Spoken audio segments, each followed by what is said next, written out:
Gjatë maratonës dizajnit, spari kemi shiqu problemet të cilat ndodhen sot.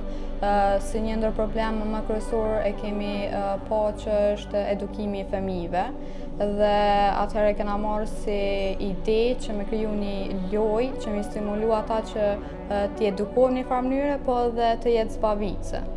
Për implementimin e kësaj ideje, na e kemi përdor plastikën, qeset e plastikës, në mënyrë që me e reduktu mbetjes së plastikës. Janë vizatu ku janë paraqit monumentet e Prishtinës në game boardin e formuar.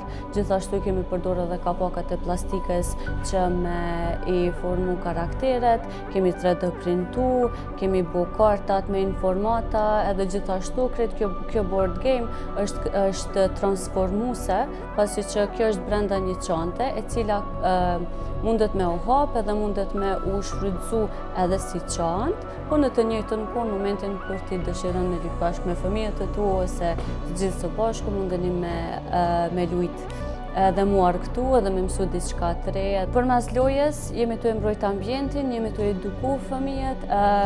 Nëse implementohet ideja, mundet më po një ide që mundet me u inkorporu edhe në shkolla, pasi që edhe si një aktivitet në lëndë mësimore mundet me qenë board game apo loja. Sa i përket profesionalisht, kam mësu mënyra të reja të riciklimit të mbeturinave, po ashtu kam mësu se si përdorën makineri të ndryshme për riciklimin e mbeturinave.